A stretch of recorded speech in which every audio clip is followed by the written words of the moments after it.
Hello folks, welcome to my channel. Well, today we're going to share some quite interesting point of views and news that has came out thanks to an account on Weibo and Andrea Pizzini.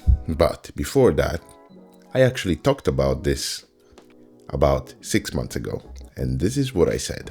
Today we're going to talk about why the S1 Mark II makes sense for Lumix to come out now, even over the S1R Mark II. And it's because the Nikon Z6 Mark III. Okay, so the Z6 Mark III is now kinda the pro consumer camera that it has to be beaten, right?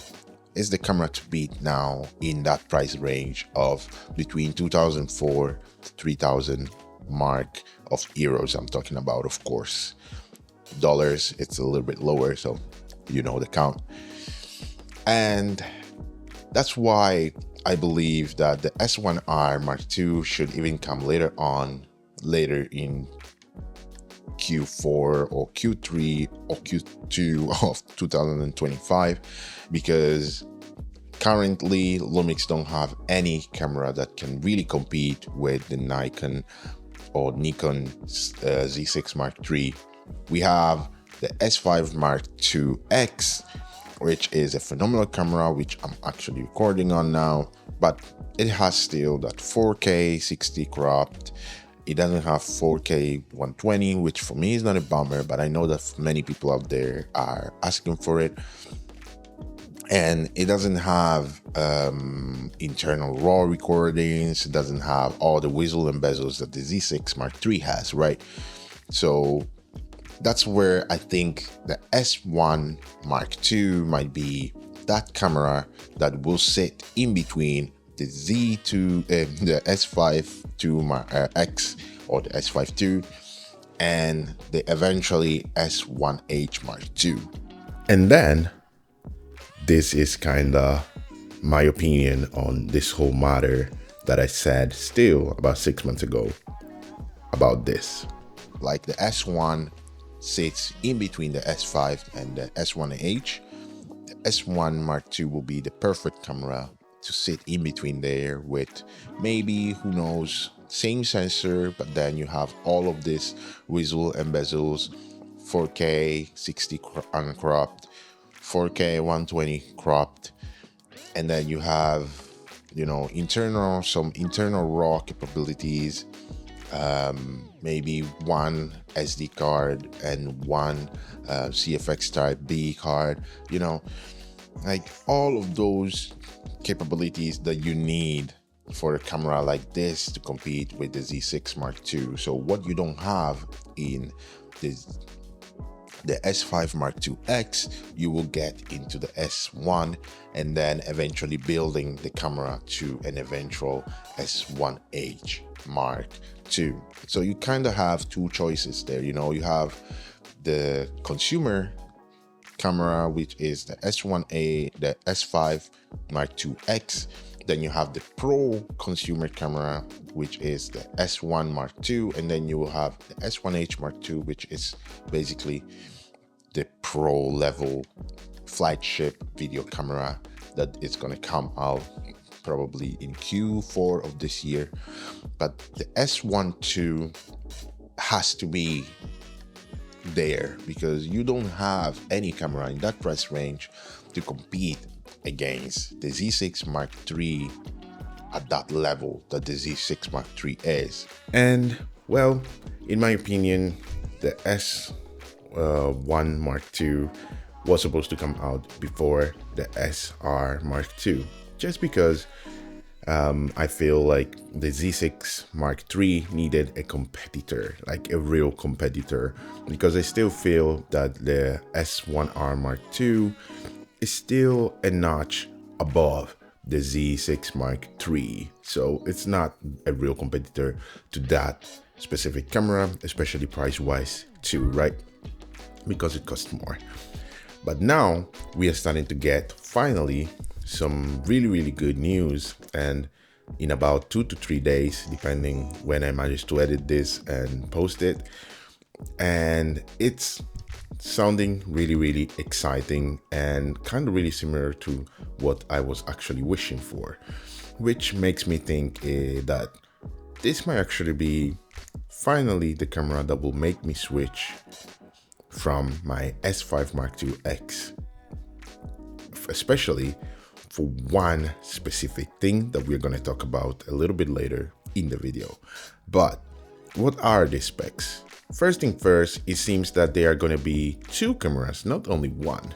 So something a bit similar to what they did with the S5II and the S5IIX, giving one more video-centric specs, quote unquote, and then one, this time they're going to call it S1II.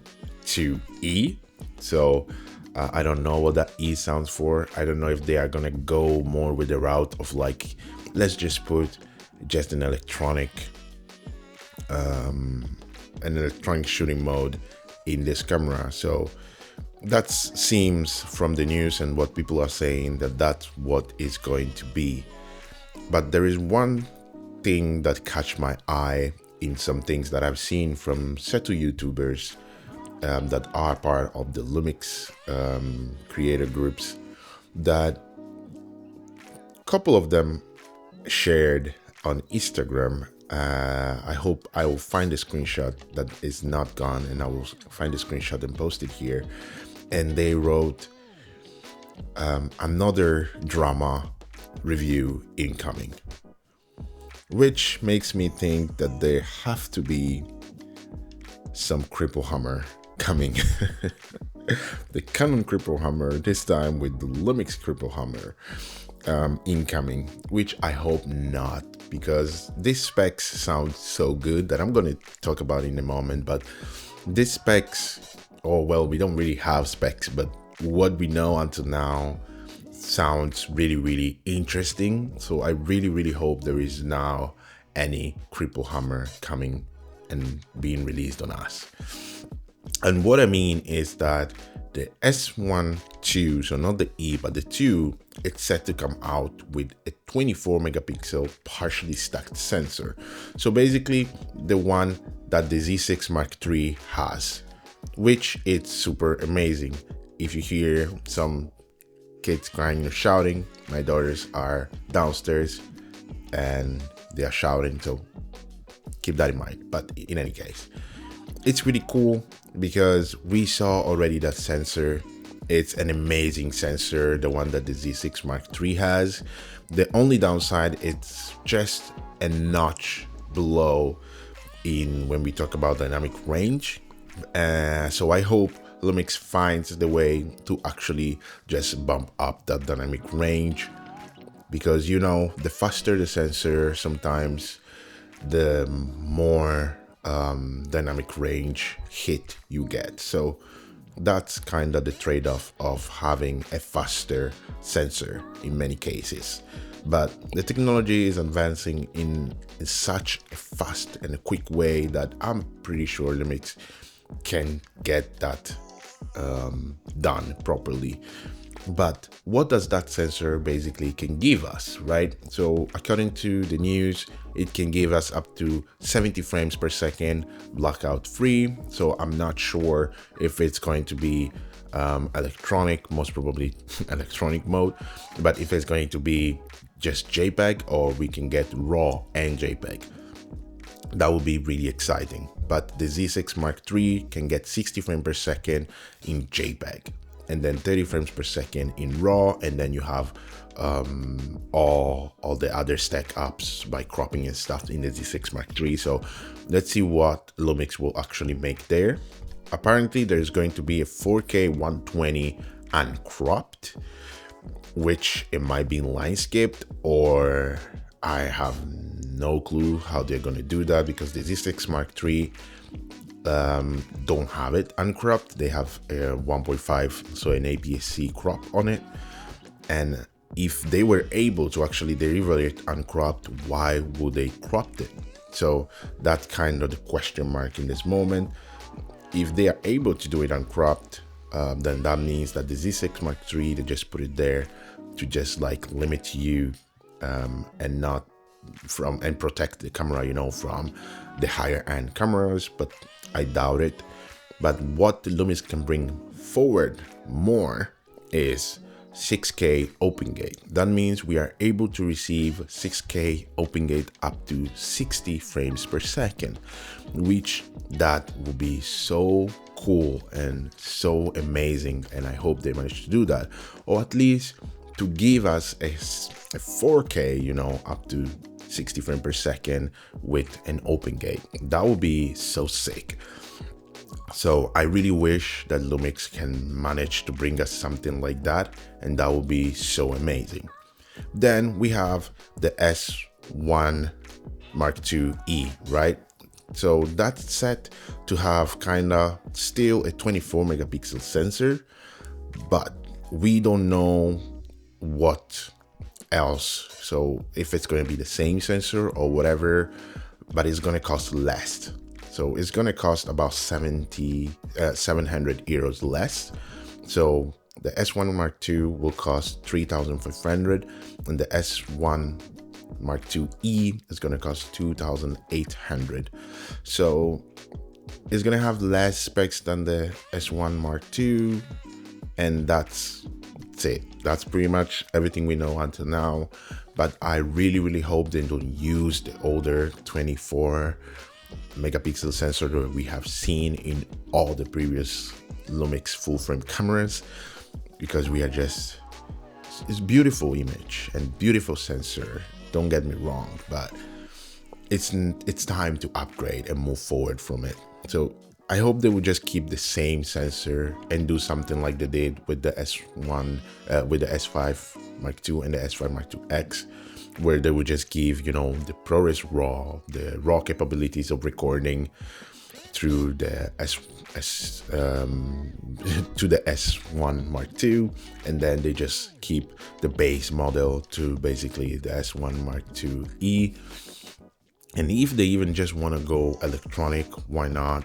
The Z6 Mark III is fully electronic. The Z8 is fully electronic. The Z9, I believe, is fully electronic too. So it's not a problem. It's not an issue. People have been shooting electronic for the longest time now. For the couple of years, there is this thing of getting rid of the mechanical and still use only electronic, and people have been raging, or people have been really happy about the Z8. So I don't know, I don't see anymore the issue of not having a mechanical, especially seeing how much well the Z8 have been selling. But then what are my wishes? Well, it will be super cool to have a dual CF Express Type B. Pretty sure they're not going to put dual, but they're going to put one CF Express Type B and SD UHS 2 cards, especially because the higher end R2 has the same. So I doubt it they're going to put the same, both of them. And then why I feel like they're not going to put both two of them, especially because of overheating issues. As we saw, the S1R2 overheats, and one of the reasons is because of the CFX Type B card, and it's something that it's known that it can create a lot of heat inside your cameras, and that's one of the reasons why Sony created their own proprietary CFast Type A, so that they can like create a good workaround and a good, better isolation to, you know, all the overheating issues that this type of memory card can bring, you know, to your cameras. And it's known. If you don't know about it, Google, you'll find a lot of information about this kind of issue. And I said earlier that there is one specific reason why I will love to most probably switch to this camera. It's because of the body. It's basically the body of the S5 Mark II-X, but beefier and with the screen. That 4-axis screen has been a dream of mine since I've seen it on the S1H, and I really hoped that the S5IIX will have come with that screen. But now I really hope Lumix going forward, they're just going to use this body for all their cameras and have just one body for all their cameras. And that will be really distinctive, because we know that as for now, people have kept, or companies have kept, this type of body and screen for the pro cameras. So imagine Lumix pulling off, you know, this kind of move where they can use this for all their cameras. That would be really an advantage for Lumix. And then there is basically, the body is literally the same as the S1R Mark II. So it's really exciting for both models. So for the S1II and the S1II.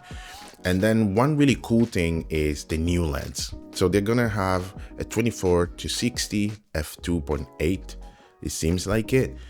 And I really hope this could become actually the new kit lens, because nobody has really released a kit lens that has a fast opening, right? So it's quite cool, and I really hope they will continue like this. That would be so cool, and I really hope that they will just follow this steps that they have up there.